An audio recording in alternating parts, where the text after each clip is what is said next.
Now we have been studying the book of Revelation for quite a long time. చాలా కాలంగా మనం ప్రకటన గ్రంథాన్ని ధ్యానిస్తూ వస్తున్నాం. Can any one of you tell me what is there in chapter 20? What you have studied? 20వ అధ్యాయంలో మనం ఏం ధ్యానించుకున్నామో ఏం నేర్చుకున్నామో ఎవరైనా చెప్పగలుగుతారా? వెయ్యేండ్ల పరిపాలన. ఇంకా second important thing, judgment of wicked people. What is that judgment called? White throne judgment. And in that chapter also we have seen the first resurrection and the second resurrection.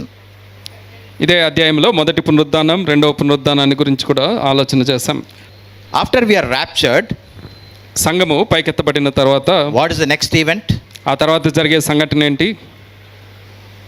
మనం సంఘం ఎత్తబడినాక the next is the tribulation time, 7 years. ఆ 7 ఏండ్ల పాటు మహాశ్రమల కాలం ఉంటుంది. ఎవరికి శ్రమల కాలము? Jeremiah 37 says it's Jacob's trouble. It is tribulation for Israel, the nation of Israel. ఇది యాకోబు యొక్క శ్రమ అనేసి చెప్పబడింది. ఇశ్రాయేలు ప్రజలను ఉద్దేశించిన శ్రమ అని చెప్పొచ్చు. And for secondly, it is a tribulation time for the earth dwellers. తర్వాత రెండవది భూనివాసులకి మహాశ్రమల కాలం అది. After this tribulation, the Lord Christ will come and set his feet on the Mount of Olives.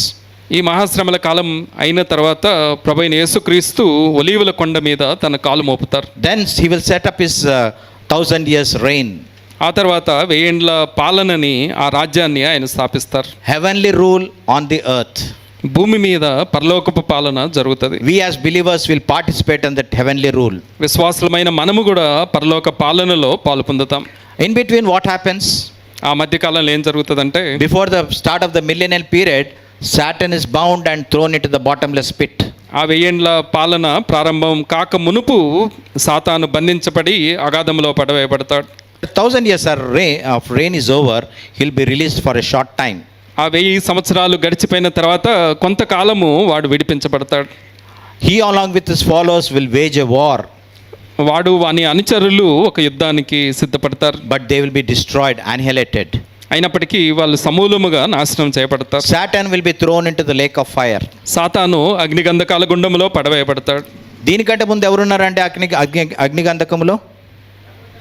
అబద్ధ ప్రవక్త, అంతక్రీస్తు. Already they are there. At the end of 19th chapter we see that. క్రీస్తు విరోధి అబద్ధ ప్రవక్త 19వ అధ్యాయం చివరిలోనే ఆ అగ్నిగండములో పడవేయబడ్డారు. వాడికి తోడు సాతాను జతపరచబడతాడు. Third person to enter into the lake of fire is Satan. అగ్నిగంధకాల గుండంలో పడవేయబడే మూడవ వ్యక్తి సాతాను లేదా అపవాది. Then the white throne judgment is there. ఆ తర్వాత ధవల మహాసింహాసన తీర్పు జరుగుతుంది. All the people who have not accepted the Lord in their personal life from ages, they're all resurrected. Second resurrection, they stand before God for a judgment. తరతరాలుగా ఎవరైతే ప్రభువుని అంగీకరించకుండా ఆయన నిరాకరిస్తూ భక్తిహీనులుగా ఉంటూ వచ్చారో వారు రెండవ పునరుద్ధానాన్ని పొందుతారు. వారికి తీర్పు జరుగుతుంది. And those whose names are not written in the Lamb's book of life, they'll be thrown into the lake of fire. ఎవరి ఈ పేర్లైతే గొర్రెపిల్ల జీవ గ్రంథంలో రాయబడవో వారందరూ అగ్నిగంధకాలతో మండే గుండములో పడవేయబడతారు. ఇవన్నీ ఒకసారి నెమరు వేసుకోండి. You just remember this events. It is very important. It concerns us. అయితే ఇవి మనకు సంబంధించిన మాటలు కనుక పదే పదే జ్ఞాపకం చేసుకోండి. The moment the wicked people are thrown into the lake of fire, the time comes to an end. ఎప్పుడైతే దుష్టులు భక్తిహీనులు అగ్నిగుండంలో పడవేయబడతారో సమయము అంతటితో ముగుస్తుంది. ఇంకేం ప్రారంభమవుతుందండి? సమయం ముగించిపోయింది. ఇంకేం ప్రారంభమవుతుంది? What is it that starts? I said the end of time. సమయము ముగిసింది అన్న తర్వాత ఇంకేం ప్రారంభమవుద్ది? అక్కడ నిత్యత్వము, ఇటర్నిటీ స్టార్ట్స్. నిత్యత్వ స్థితి అక్కడ ప్రారంభమవుద్ది. That is what is described in chapter 21, chapter 22. ఆ నిత్యత్వ స్థితినే 21వ అధ్యాయంలో 22వ అధ్యాయంలో వర్ణించారు. I call it a chapter of new things. అయితే దీనిని నూతనమైన వాటిని గురించిన అధ్యాయము అని అనొచ్చు. I call it a chapter of eternal things. అలానే నూతనమైనవి నిత్యమైనవి కూడా ఉన్న అధ్యాయం ఇది. Chapter telling us the start of eternity. నిత్యత్వం యొక్క ప్రారంభాన్ని గురించి తెలిపే అధ్యాయం ఇది. So the scene that is shown in this chapter 21, 21వ అధ్యాయంలో మనకు కనపడే దృశ్యం ఏంటంటే where the end of time happens and we all move into eternity. కాలము ముగిసిపోద్ది, మనమందరము నిత్యత్వంలోకి చేర్చబడతాం. Because all the enemies of God have been vanquished, defeated. ఎందుచేతనంటే దేవుని యొక్క శత్రువులందరూ సమూలముగా నాశనం చేయబడి ఓడించబడ్డారు. The long drama of human struggles, human temptations have all come to an end. మానవ శ్రమలు, శోధనలు, ఆ నాటకాలన్నీ ముగిసిపోతాయి. After all the chapters from chapter 4 to 5 to 19, around chapter, in fact it's chapter 20, we see the horrors of tribulation and judgment. 5వ అధ్యాయం నుంచి 20వ అధ్యాయం వరకు మహాశ్రమల కాలంలో ఉండే ఘోరమైన సంగతులు మనం చూస్తూ వచ్చాం. Now we see a vision of beauty, peace, tranquility. అయితే ఇప్పుడు మనకి నిమ్మలత్వం, రమ్యమైనవి, సమాధానము, ఇవి నిండుకున్న దృశ్యాన్ని మనం ఇప్పుడు చూస్తాం. Things beyond our comprehension. మన జ్ఞానానికి అందని నాశనం చేయబడి ఓడించబడ్డారు. The long drama of human struggles, human temptations have all come to an end. అటువంటి తన ప్రేమించే వారికి అటువంటి వారికి సిద్ధపరిచారట. Those who love him, he has prepared all those things. ఎవరైతే ఆయన్ని ప్రేమిస్తున్నారో అటువంటి వారికి ఇటువంటి రమ్యమైనవి ఆయన సిద్ధపరిచారు. And one precious promise in this chapter 21 is he will wipe away all our tears. అయితే ఈ అధ్యాయంలో మనకున్న ఒక అమూల్యమైన వాగ్దానం ఏంటంటే మన ప్రతి బాష్ప బిందువును ఆయన తుడిచివేస్తాడు అనే మాట. In 2 Kings 20 and verse 5, I have seen your tears, Hezekiah. 2వ రాజులు 20వ అధ్యాయం 5వ వచనంలో హిజ్కియా నేను నీ కన్నీళ్లు చూశాను అన్నాడు. In Psalm 56:8 and verse, are your tears not in written in the book of remembrance? అలానే 56వ కీర్తన 8వ వచనంలో నీ కన్నీళ్లు నా జ్ఞాపకార్థ గ్రంథంలో లేవా అనే మాట చూస్తాం. In 56 Psalm 56 verse 9, are they not kept in a bottle, tears kept in a bottle? అలానే 56:8లో నా కన్నీళ్ళు నీ బుడ్డిలో ఉన్నాయి కదా అనే మాట చూస్తాం. Again in John chapter 11 verse 35 says, your weeping is my weeping. Jesus wept. యోహాను 11:35లో మీ కన్నీళ్ళు నా కన్నీళ్ళు అంటూ యేసు కన్నీళ్ళు విడిచెను అనే మాట చూస్తాం. After all these things, now God says, I will wipe away all your tears. అయితే ఇవన్నీ జరిగిపోయాయి కనుక ఇప్పుడు ఇక ప్రభు ఏమంటారంటే నేను మీ ప్రతి బాష్ప బిందువును, కన్నీటి బిందువును నేను తుడిచివేస్తాను అని అంటారు. In Hebrews chapter 11 and verse 1, we know the definition of faith. Hebrews 11:1లో నిరీక్షణ లేదా విశ్వాసం అనే దానికి నిర్వచనాన్ని మనం చూస్తాం. What is the definition? విశ్వాసం అనేది ఎలా నిర్వచించబడింది అక్కడ? It is a certainty of things not seen. నిరీక్షింపబడు వాటి యొక్క నిజస్వరూపము లేకపోతే అదృశ్యమైనవి ఉన్నాయి అనటానికి రుజువు అని చెప్పారు. Abraham looked for a city which has foundations, whose architect and planner is God. అయితే అబ్రహాము ఏ పట్టణానికైతే శిల్పి నిర్మాణకుడు దేవుడై ఉన్నాడో అటువంటి పట్టణం కొరకు ఎదురు చూచుచుండెను అని అక్కడ. All the heroes of faith confessed they were pilgrims and strangers. అందులో రాయబడిన విశ్వాస వీరులందరూ మేము పరదేశులము, యాత్రికులము అని ఒప్పుకున్నారు. If you just carefully read that 11th chapter of Hebrews, హెబ్రీయులకు రాసిన పత్రిక 11వ అధ్యాయం జాగ్రత్తగా మీరు ధ్యానిస్తే these things are written. ఈ సంగతులు అక్కడ గమనిస్తారు మీరు. Number 1, మొదటిది, they were seeking a country of their own. తాము తమ స్వంత దేశం కొరకు వెతుకుతున్నారు అనే మాట చూస్తాం. Secondly, they were seeking a better country. తర్వాత రెండవది, శ్రేష్టమైన దేశం కొరకు వారు ఎదురు చూశారు అనే మాట చూస్తాం. And thirdly, they were looking for heavenly one. తర్వాత మూడవది, పరలోక సంబంధమైన వాని కొరకు ఎదురు చూశారు అనే మాట చూస్తాం. By these three phrases we can again redefine faith as looking for heaven. That's all. అయితే వీటన్నిటిని బట్టి ఈ మూడు సంగతుల వెలుగులో మనం విశ్వాసాన్ని నిర్వచించుకుంటే పరలోకము కొరకు ఎదురు చూడటమే విశ్వాసం అని చెప్పొచ్చు. We have not seen heaven. పరలోకాన్ని మనం ఎన్నడూ చూడలేదు. I have not seen heaven. నేను చూడలేదు పరలోకాన్ని. Someone said, అయితే ఒక ఆయన ఇలా అన్నారు, preachers preach about a place called heaven which they haven't seen, and they are preaching to a people who are not interested in going to that place. ఆయన ఏమన్నాడంటే తాము చూడని ఒక చోటు గురించి బోధకులు బోధిస్తారు. ఎవరికి అని అంటే తాము వెళ్ళటానికి ఇష్టపడని చోటుకి అని అన్నాడు. It's a better place, it's a country of their own, it's a heavenly one.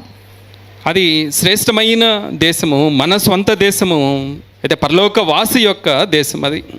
A time will come when we'll see with our eyes that blessed place. అయితే ఒక సమయం వస్తుంది ఆ ధన్యకరమైన ప్రాంతాన్ని లేకపోతే ఆ దేశాన్ని, ఆ స్థలాన్ని మనం మన కళ్ళతో చూడగలుగుతాం. Before we meditate the first two verses of this chapter 21, 21వ అధ్యాయం మొదటి 2 వచనాలు మనం ధ్యానించక ముందు I'll summarize this chapter in two words, two sentences. అయితే దీనిని 2 మాటలలో క్లుప్తంగా నేను మీకు జ్ఞాపకం చేస్తాను. For all those who believe in Lord Jesus Christ, everything will be new.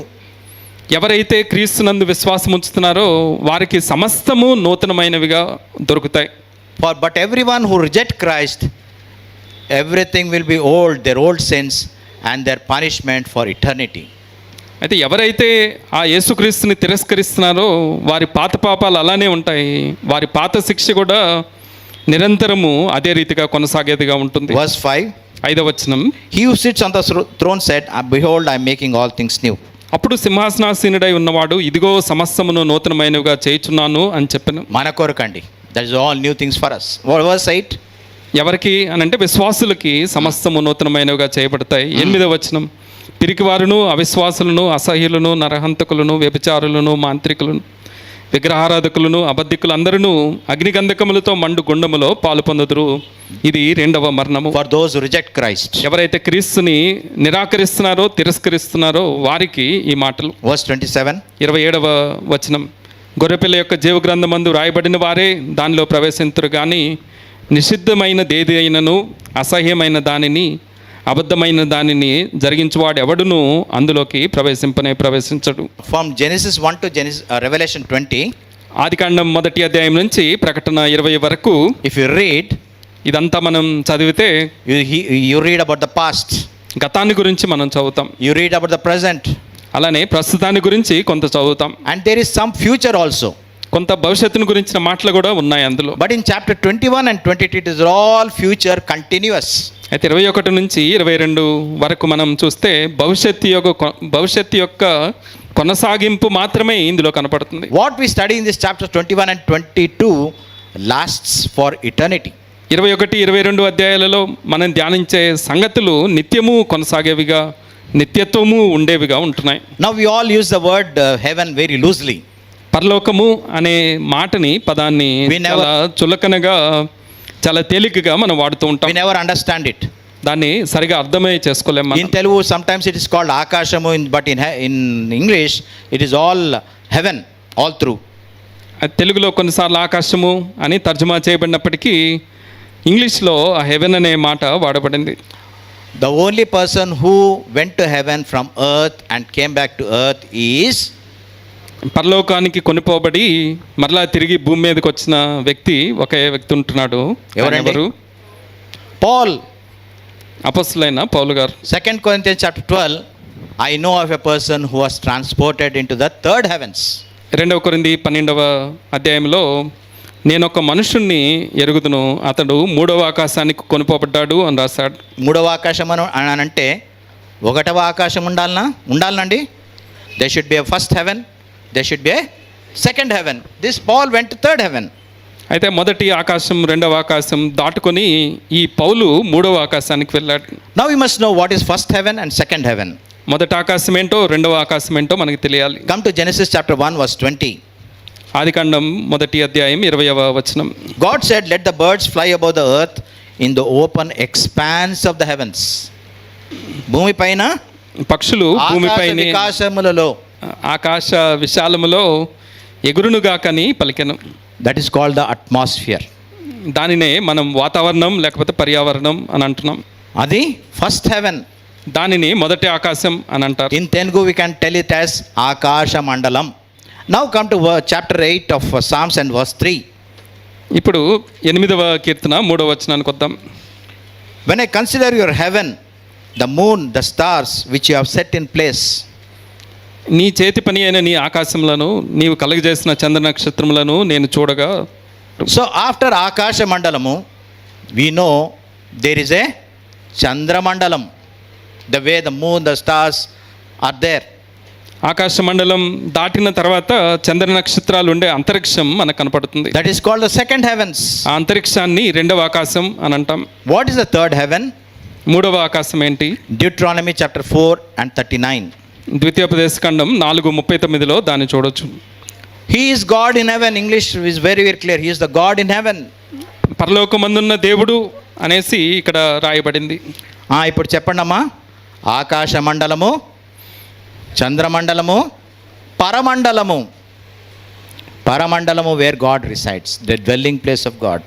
అయితే ఈ పరలోకంలో, పరమండలంలో, ఈ మూడవ ఆకాశంలో దేవుడు నివసిస్తున్నాడు. వాక్యం మనం క్షుణ్ణంగా తెలుసుకోవాలి ఎప్పుడు కానీ.